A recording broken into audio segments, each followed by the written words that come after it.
Our guest this morning is Dr. Wanjiru Ndegwa. She's a reproductive medicine specialist, founder of the Footsteps to Fertility Center.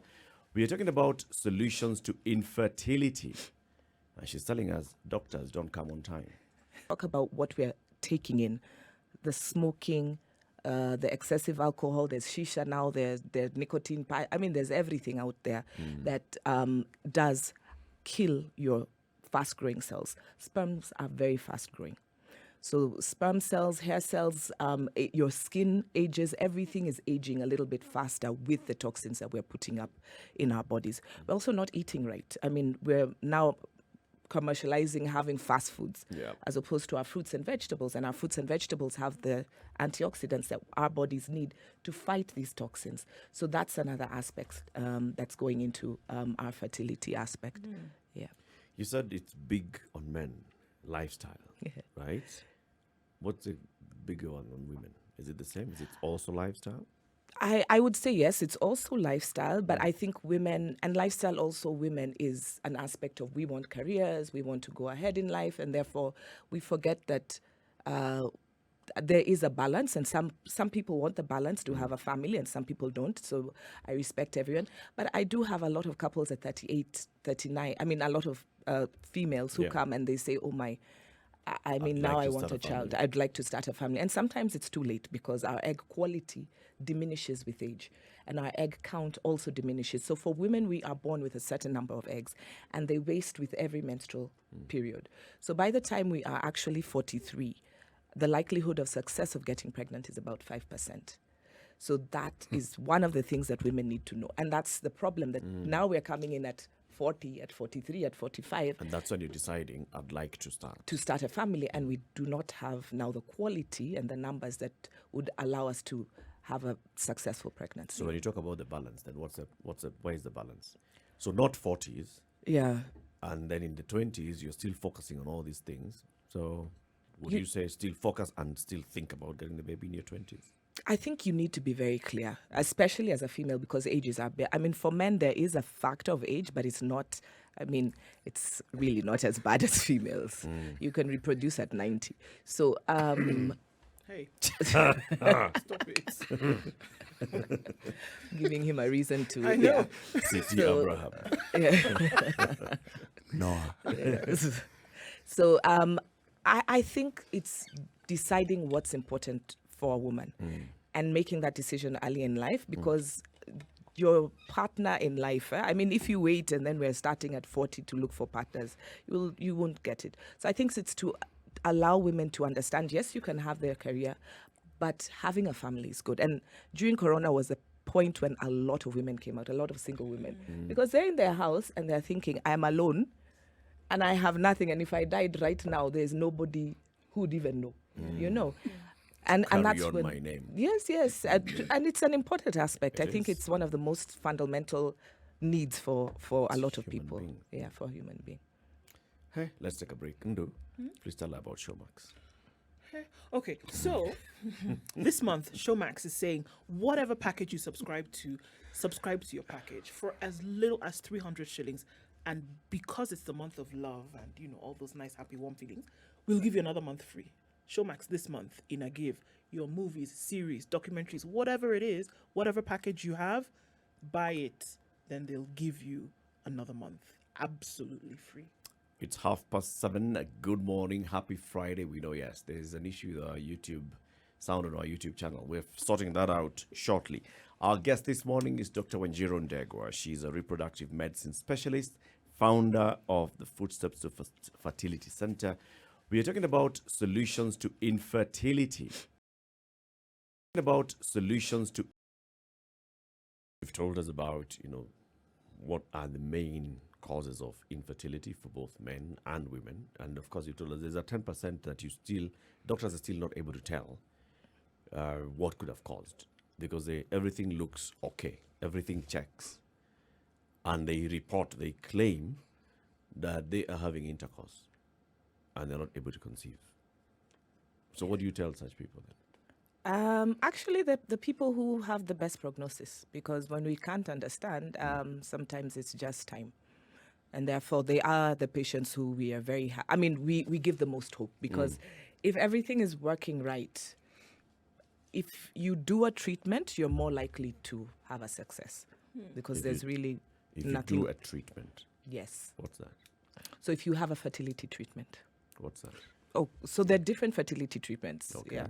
So if you want to talk about the fertility treatments, the first one that we usually do is like things like weight loss. I've just said that some patients just need a little bit of help figuring out how to lose the weight and have an ovulation, because we see that they're not ovulating because of their weight, or they have borderline sperm factors, so their sperm are not too bad. So we decide, okay, let's put you on antioxidants, or and lose some weight and see what happens. And those type of patients will get pregnant. And then there are the patients who would require us to time when they're ovulating, because they have very erratic cycles. And for those patients, we give them some stimulation to help them ovulate, Okay. and tell them, okay, this is the optimal time for You you have a to window. conceive. This is the window, please use this window. And that works for some patients. And then for some patients, those two don't work, and we have to now go into a little bit more medical treatments, like something we call intrauterine insemination or artificial insemination. So this is where probably we have sperm factors that they're not swimming as well as we would want them to swim, and therefore we can assist in that aspect of helping them move faster and reach the target, which is the egg at the time when the lady is ovulating. And for this, that's called an IUI. So that's something that helps mostly for minor male issues, but also for women who are not ovulating at the same time, or for patients who have the unexplained, where we can't find, but we just need a little help. So what do you do there? So there we get this, well, the man gives us the sperm, and we're able to concentrate it and give it some action in terms of motility. We're able to help it move faster. And then we're going to insert it into the womb of the woman through the cervical canal at the time of ovulation through a catheter, a small catheter. So essentially, okay, I've read this actually described as you're creating a pregnancy outside of the womb and then inserting it into the womb. That's IVF. So this is IUI. This is IUI. Okay. Yeah. So now they're different. So I had already jumped to IVF. Sorry about that. Yes. So now looking at that treatment, would you say now on the scale of things that IVF is at the very end? That is it's when nothing else has worked. Would you then go for IVF, or is it an option that you can use even before considering other things? It depends on what your problem is. Remember, we are doctors, so we're trying to solve medical problems. And therefore, if a patient came with tubal blockage, so your tubes are blocked, this is a woman, the tubes are very important. It's where fertilization and everything happens. And if they're blocked and we are able to remove the eggs, and that's the IVF process where we give you stimulation drugs, we hyper-ovulate because we want many eggs, we remove all those eggs, we are able to inject one sperm into an egg, and then after that, place the embryo into the womb, and implantation could or could not occur, may or may not occur at that point, then that is IVF. Okay. Yeah? Okay. So that's the difference between IUI and IVF. And IVF. When do you make that decision? Upon which, now, because I'm trying to say, Yes. when would that be the option? Either advised by you as a medical practitioner, or even suggested by, patients and saying, can we just go for this? When would you say, okay, this is the solution This to is go the solution, or which solution to go. Yes. So like tubal blockage, if the tubes are blocked, we're not going to get pregnant any other way. There's no other way. There's This is no the other only way. This is the way. If the sperm count is extremely low, there's sperm that we can't even find actually. There are patients who have no sperm on an ejaculate, but we can actually get sperm from the testis. We can actually inject the testis and actually extract sperm. So that patient would have to go for IVF because that's the only solution. Other patients who age factor is a big factor. So if we are 42, we're 41, we're 40, and you have some eggs, I would suggest that because we don't have time. It There's works. 3% chance. You have your 5%, and if we have IVF, we still have maybe 10 or 15%. And these other modalities have much lower success rates. So I'm not going to keep you doing things that are not as effective as the most effective if, unfortunately, you could afford it. So there's affordability issue that we also have to look at. So if a patient has tried other modalities, so like IUI, if you've done it 6 times and it's not worked, then we start thinking, okay, let's move to the next step because this is not working. So there are different ways to assess patients. But I mean, I think the most important thing is that it's very individualized. Right. Your problem, and I think patients need to know this, is not somebody else's problem, because I have people coming in and saying, you did this for my friend and she got pregnant. Yeah, and it worked. And I'm like, no, we have to assess you individually as a couple and decide what's the best for you. You know, the focus there is a result. Yes, it is. What they're telling you is we saw success, so we also want success. Apply the Yes. same formula. Yes. Yes. Unfortunately, the same formula does not apply to everybody. Let me ask this question: Yes. does stress play any role in this subject of fertility or infertility? Yes, big role. In fact, I was recently in a conference in India and they have this whole new aspect of stress relief and treatment before treatments. And I think it's needed. Stress affects our hormones, and our hormones are very important for our reproductive aspect. And therefore, stress is has an interplay with fertility. But it also has an interplay in other areas, even in the act of intercourse. I have had couples who are not able, because it's so stressful, that the man is not able to get an erection because he's so stressed. And this is the time they've been told, please, this is your window. Can you use your window? And it's not happening. Stress over other matters, or stress to actually perform in order for a pregnancy to take place? I mean, Stress in order to perform, because it's like it's our fault. It's not, So this whole process is also very stressful for a couple. Even the whole aspect of, are people looking at, there's still stigma on it. Right. So I think it's a good question. If we tried to de-stress, which is very difficult, I think we'd have better success rates. Question 2.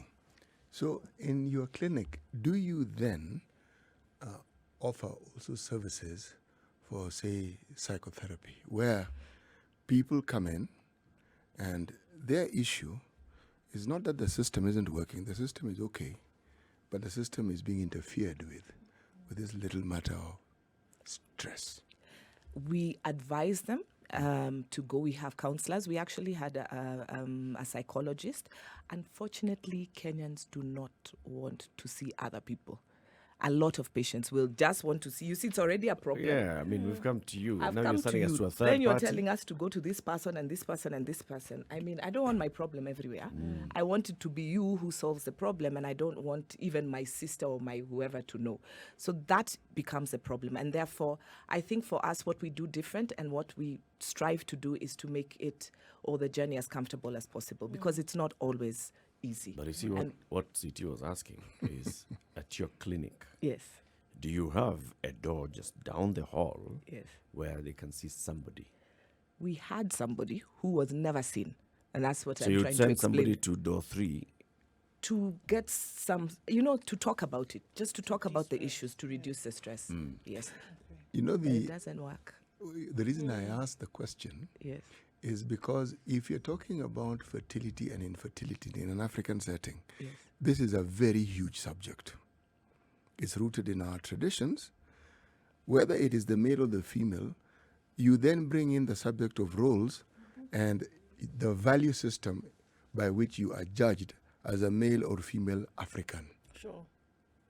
Because in many African communities, a woman is not a woman unless there's motherhood attached to her womanhood. Yeah. A Man man is is not a man man unless unless children. yes, exactly. So with all the modernity that we have, what I've just mentioned is at the heart of very many things that we do and say. That's why I asked the question of these individuals who are trained to sort of like deconstruct these complex issues and to put you at ease with it. Because if one is at ease because of the knowledge that is provided for them and to them, they are then able to seek appropriate help. Yes, that is true, and I do think that it's multifactor. I mean, it's multidisciplinary. Yes. We need a counselor. We need and people do other things like acupuncture. I don't think acupuncture helps, even, but it relieves stress. I mean, it does, and so or talking about it in a group of a small group. So those types of counseling and those kinds of decomposing, decompressing help, but at the heart, it is. I mean, I had someone sit there for 2 years, saw maybe 2 or 3 patients. It's very difficult. And even after a failure, it's very interesting. I will always ask, because now I have somebody who sees couples after a failed IVF cycle or after, because that is really, it's a lot. Nice. And most people will say, no, I'm okay. I'll deal with it. I'll deal. And so it's something that we need to. Do you think it's because of that societal pressure? Because of the way we've been socialized? That, like you said, value is attached to your parenthood, yes. right? And you see this all the time. Maybe girls are brought up this way, men are brought up this way, boys are brought up this way. You're a man and you don't have children. What's wrong with you? You're a woman, you don't have children. What's wrong with you? You're a woman, you have children. It's your sense of pride. If you look at very many people in their profiles, you ask them, so tell us about you. Who are you? I'm a mother. That's the first thing that they talk about. I'm a mother. I've seen a story today. It's highlighting a politician. And the first question is, tell us about yourself. I'm a mother. And then everything else follows, yes. Yeah. So it's a very strong sense of identity. Can we deal with that? I think the more information and the more we destigmatize, because people don't want to seek other help, not primarily because they don't want somebody else to have a problem. And I'll tell you, when I started my clinic, I tried to have groups of people come together and just talk about their issues. And I'd see people, maybe 3 people would come in. And the reason why is because I might meet my sister or I might meet my cousin. And they might then will know, and they'll go and tell everybody back they'll at go home. and tell everybody at home. I still have patients who sometimes will not want to deliver in a hospital with even my name associated, because they'll say, because people know me or associate me with as a fertility doctor. So they don't want my notes, because if they take it, then someone will know they had a problem. Wow. And this must end. It is an illness like any other illness. I mean, we're not afraid. I mean, if I have a flu, I'll go out and say I have a flu. If I can't, or if I'm having a problem having a child, it shouldn't be stigmatized. There's something I want to say, but I'm going to tread carefully here. Okay. Very gingerly, okay? If there is a problem with someone going to another door, okay? What you have is called a specialty, or is it a subspecialty? It's a subspecialty. Okay. But you started by being a doctor. Yes. When you were training to be a doctor, how many units of counseling or psychology did you have? You don't have to know the number, but you know where I'm going with this. Yes. I am simply saying this. Since you're the person whom the patients see, Yes. would one not then consider that this person whom the patient trusts has some training in psychology? So this very service that is clearly needed but you don't have, would it not serve your interest for you to acquire those skills so that you know full well there's somebody who knows more, but you have the foundational understanding of this and you can actually get this person to do what that other person could do, not in totality, but you could lead them along the way. Don't you think that perhaps this might be a consideration? No, we do. I've done psychology. Good. Yes. How many of you have done psychology? I can't speak for my colleagues, but That's why I have done started off with psychology. the training. Yeah. Because if you've done psychology, Yeah. then you're far better placed to handle these matters. Yeah, but it's psychology and just understanding the patient. You know, when a couple comes in and they're crying or they're so timid and fearful, I mean, you can already understand and see the stress. So you take a seat back, and we are not discussing fertility. We're discussing sometimes other things just to break the ice. So I don't feel that it is training. I think it's, and I'll say this with caution, as you said, it's a bit about passion and wanting the best for the people who come, and sometimes and not commercializing or just being a doctor. And I remember my late dad told me the one thing you will not do is have a patient in front of you and already be writing a prescription, which is what he would say. You'd come and the doctor doesn't even, he's already writing a prescription and giving it to you. That you can't do that for fertility. So You know, I mentioned this. I remember I worked in the field of HIV and AIDS for a long time.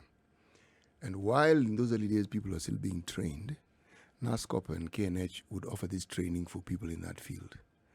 In the years I went for these many trainings that were offered, I encountered 3 medical doctors. 2 of them were psychiatrists. I encountered more nurses than I could count on my fingers and on my toes. I encountered clinicians.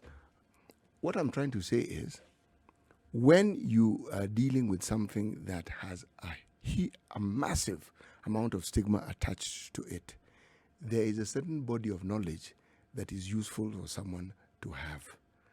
Because yes, there are things you can understand easily, but that body of knowledge simply equips you better true, to deal with it.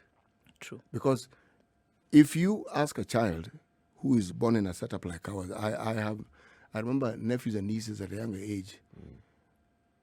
Uncle, you're feeling unwell. They'll put their hand on my forehead and tell, no, it's not hot enough. Meaning, they've already figured that They need to be, syndromically, someone can look at you and say, you're not feeling well. oh, you're looking stressed. Yeah. Now, I think you get the gist of what I'm saying. Yes. Because something this sensitive, something that people are burdened with and yet cannot unburden themselves with, requires that delicate, knowledgeable way of dealing with it. Otherwise, a lot of people who could receive help will not receive the help that they actually need.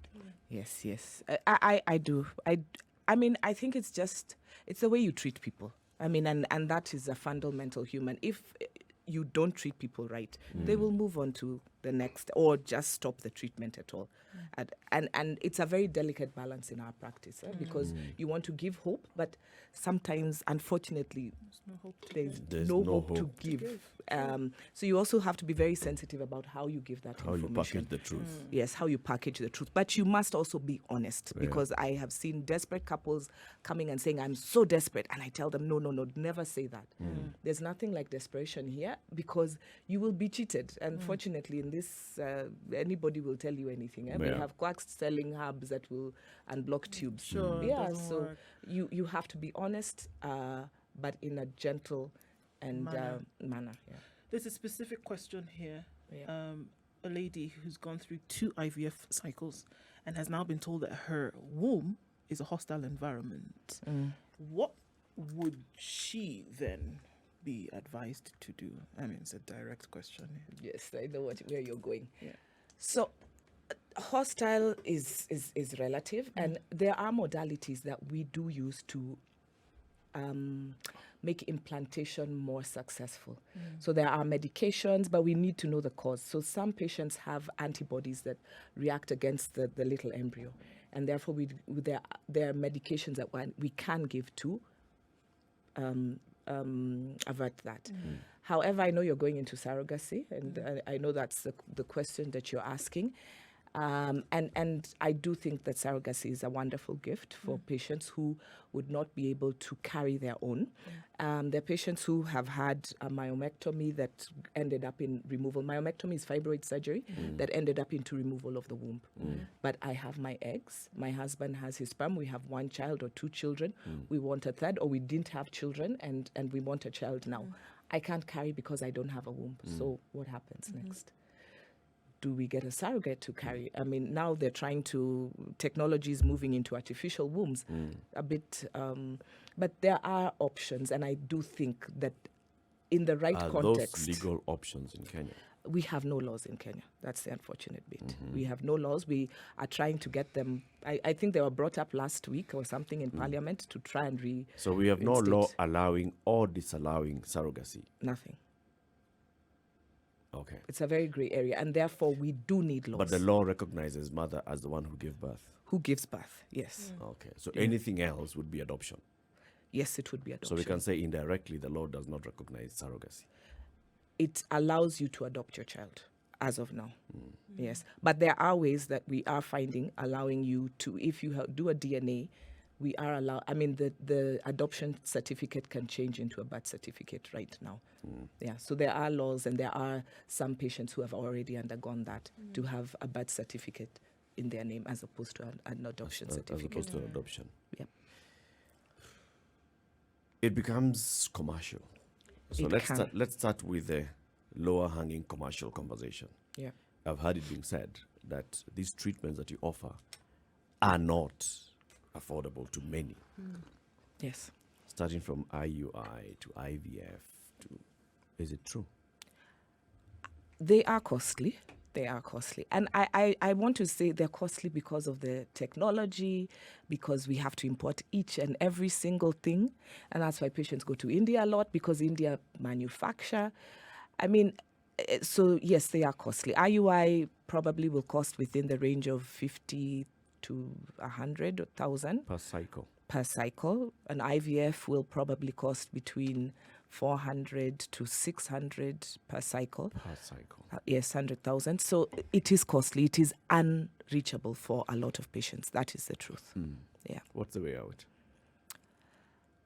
that's a good question, because we've really tried. I mean, I'm at the forefront. I'm a treasurer of the Fertility Andrology Society of Kenya.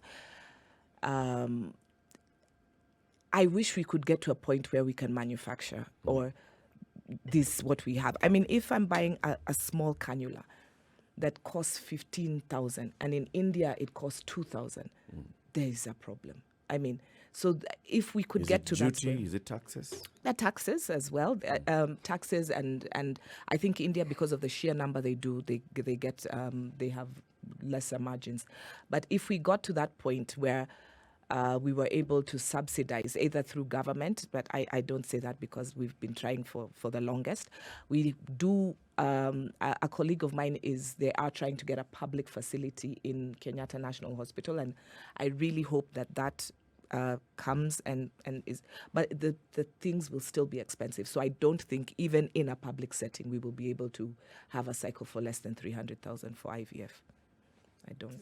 Right. And that's meaning we're not paying doctors and not. Maybe there'll be procurement across all public facilities, and that then brings in the economies of scale. Why Is it it wouldn't be possible to have it across all facilities is because the initial investment for an IVF center is actually quite huge. Okay. So, and the manpower, we don't have enough specialists. I think we're 4 or 5 board certified fertility specialists. Yeah? Yeah, we're 4. Yeah, 5. I think now 5 board certified, and maybe 5 others. We're very few. Embryologist is the person in the lab who puts. We have how many Kenyans? Probably 1 or 2 Kenyans who are trained in that and can do. So it's really, we don't have the manpower, to be honest. Also, we don't. Okay. The thing here is that, you're dealing with spending so much money. I mean, you're talking of, upwards of 500,000 shillings for something that you're not sure Yep. of. Isn't that for you as a specialist, for you Yes. as a practitioner? Here you are offering a solution. Folks are going to spend this kind of money on it, and you're not even able to guarantee that it will work. Is that not difficult for you? It's very difficult, but I think the one thing that I try to do in my practice is I inform the patient of their chance of success. Because you will not get a 45-year-old woman and then I'm telling you, you are going to get pregnant. That's a lie, because your egg quality is poor. I mean, I wouldn't even do IVF on you, to be honest, because it's not going to work. So I think, and that's where we need to be honest as fertility specialists, because, I mean, if you have a young lady who has only tubal blockage, her chance of success is 70%. So that is a patient you would encourage to even do second and third cycle if it didn't work, because and I tell people, we're not God, we don't create. And that's the thing that people say, oh, IVF is creating babies. We don't create. You can put a perfect embryo on a perfect uterus, because implantation, we just put it through a cannula. We don't have anything that will help it stick or whatever. But if it doesn't stick, there's nothing I can do about it. All we can do is do our best in terms of getting a proper diagnosis for you, choosing the right treatment plan and protocols and medication to give you, and technically be sound in our skill. But other than that, babies come from above. I mean, Indeed. so That's it. yeah. Indeed. So prayers are important as well. Oh, they're number one. There's nothing without prayer. Dr. Wanjiru Ndegwa, thank you very much for joining us. There's a question that I want to ask you. It's a yes or no. Are sperms sold in Kenya? Someone has asked that on YouTube. Yes, they are. Not sold. They are donated. Donated Yes. They're donated, For a not fee. sold. for a token. For a token and for a freezing fee for the upkeep of them. Okay. Yep. There is your answer. Thank you very much for tuning in to Kenya's biggest conversation. Dr. Wanjiru Ndegwa is a reproductive medicine specialist. She founded and now runs the Footsteps to Fertility Center. We've been talking about providing a solution to infertility. Keep it here for more conversations. It's 8 a.m.